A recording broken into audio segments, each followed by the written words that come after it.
satanic cabal of Democrats who are running to just, trying to destroy the world that only Donald Trump can save them from.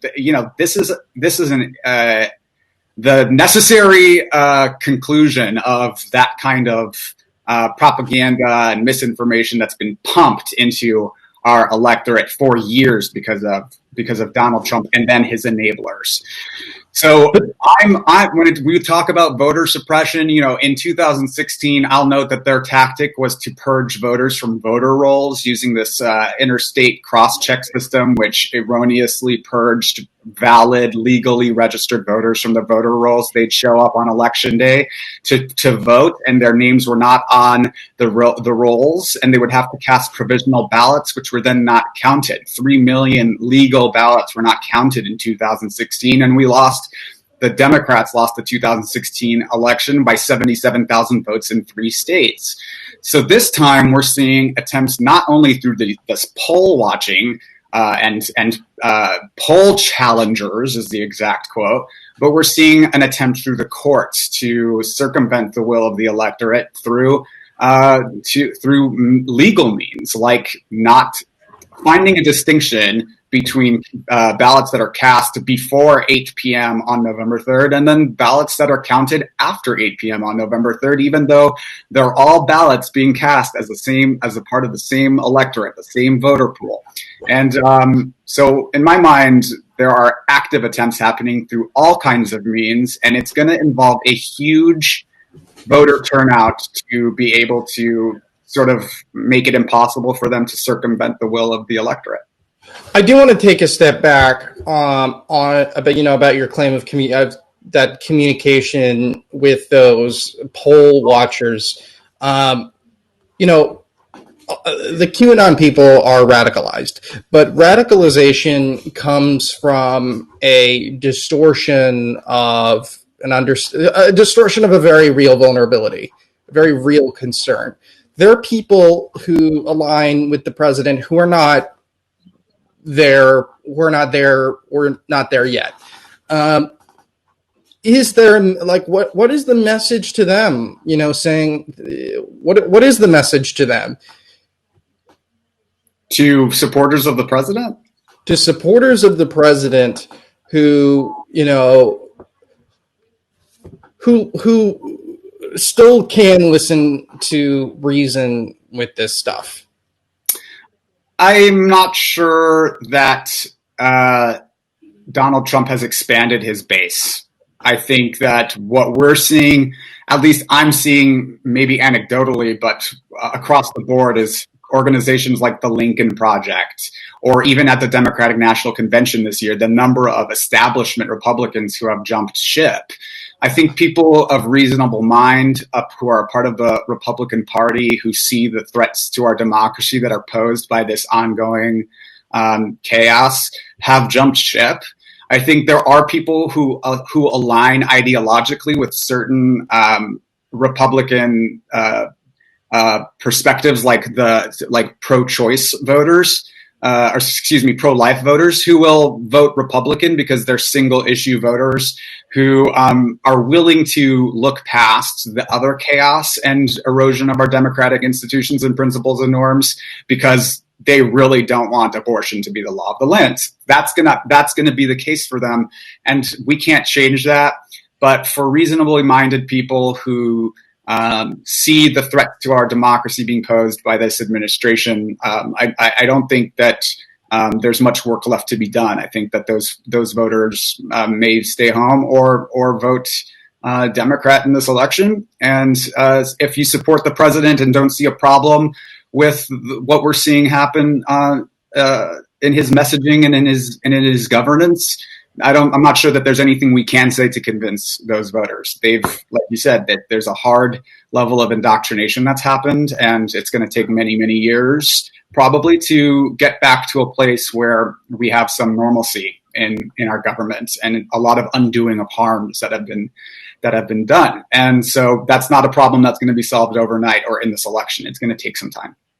I will say this: if you do, if you are one of those voters,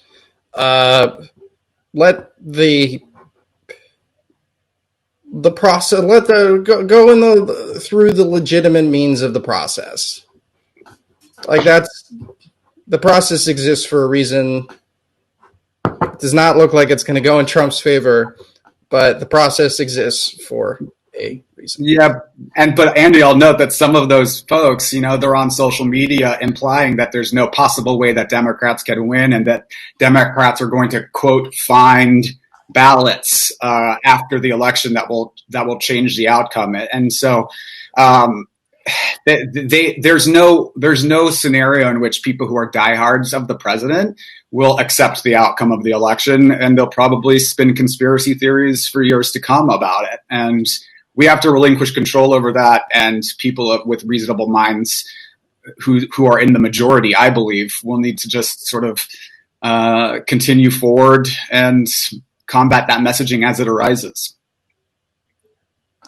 One of the things worth pointing out, a lot of political minds have said this, that there is a decent chance, that if Biden takes the election, it will look earlier in the race that it will actually look more like a Trump election, as Republicans, more Democrats are voting by mail.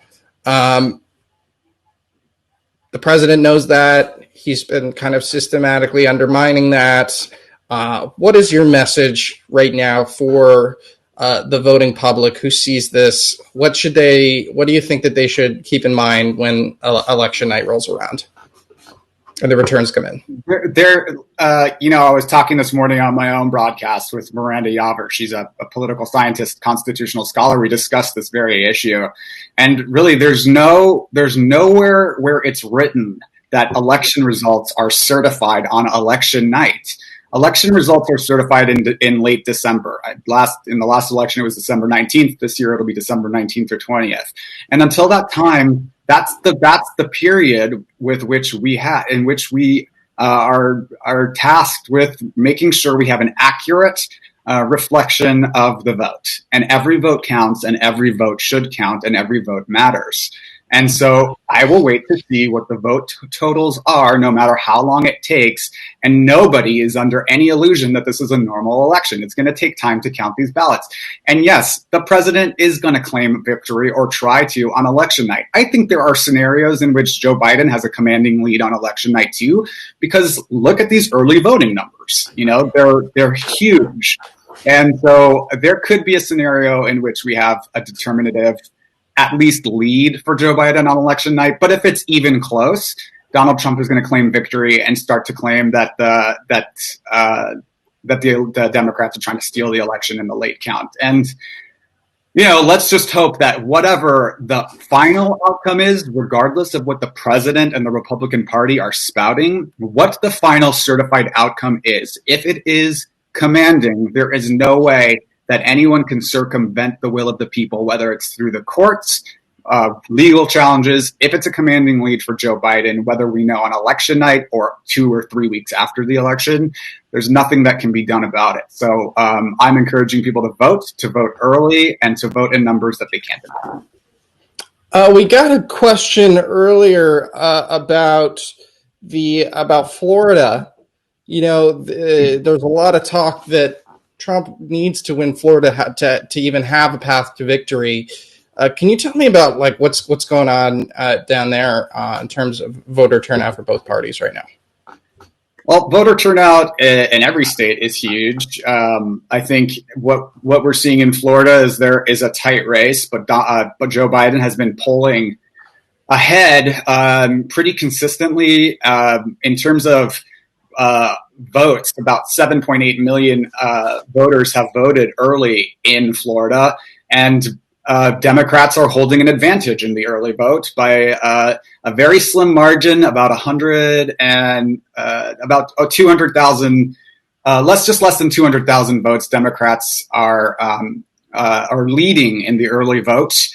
But also note that there's 1.6 million no party affiliation voters who have voted. So that's going to be important in terms of which way it'll go. It's a swing state. It's going to be very close. But let's keep an eye on Florida. There is really very slim paths to victory for Donald Trump, especially if he doesn't win a state like Florida. But Joe Biden can lose Florida and still win in other states like Arizona, North Carolina, Georgia, Wisconsin, Michigan, Pennsylvania.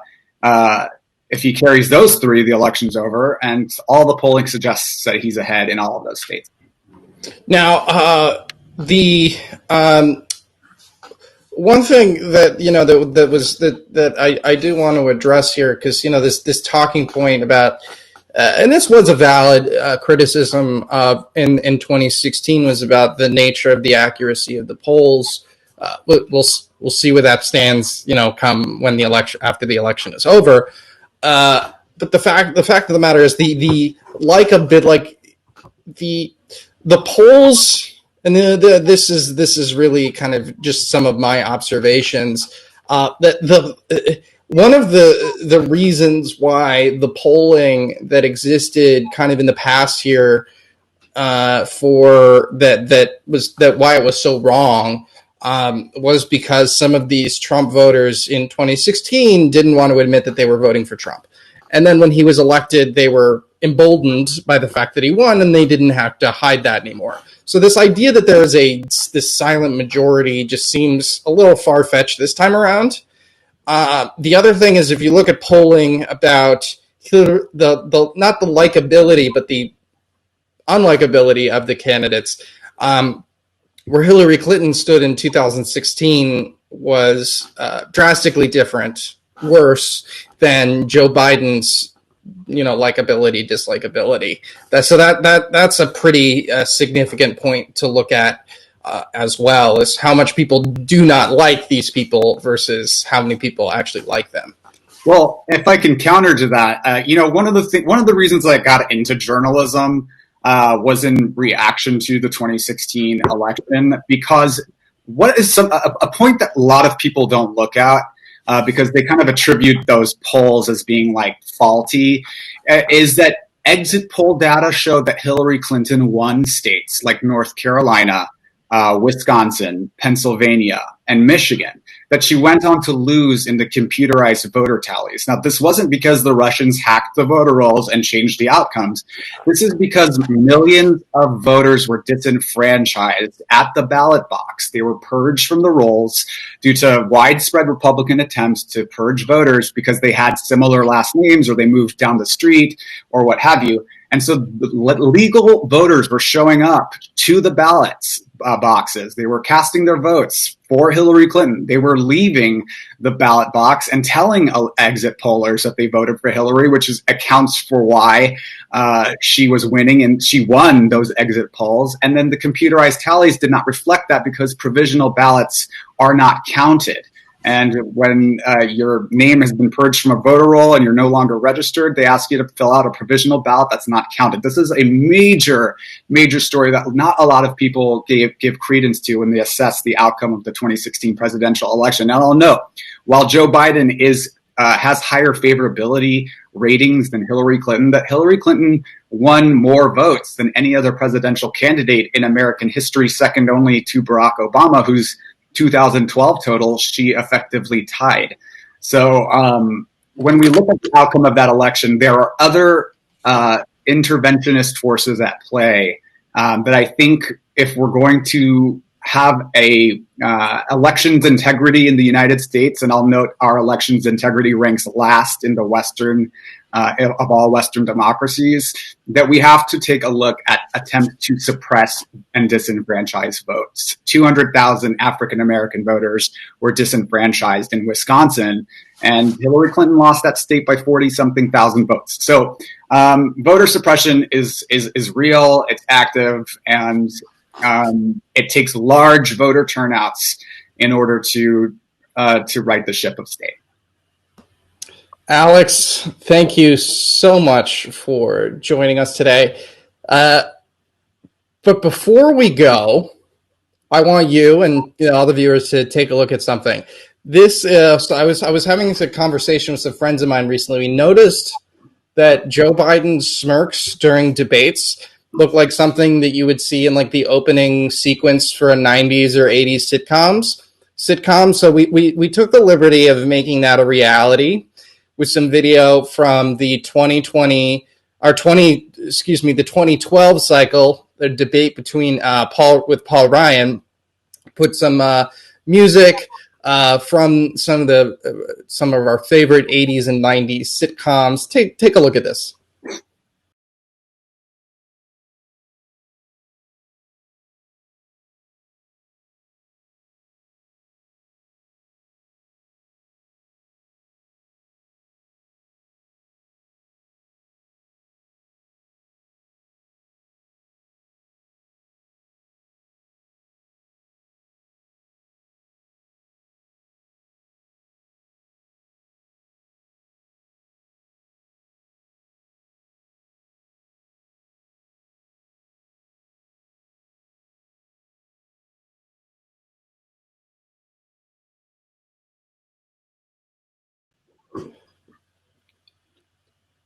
One more. We got one.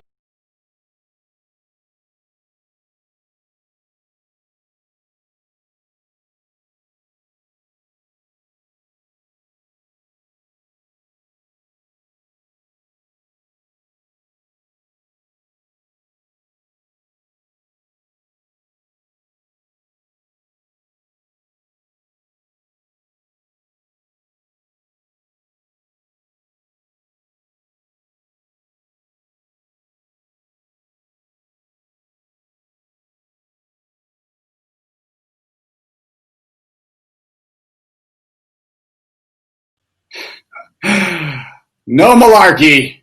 No malarkey. Anyways, we'll leave it at that for today. I'll see you right back here next Friday. Maybe we'll have a result for the election, maybe not. But we'll see you then. Thanks for tuning in, everybody.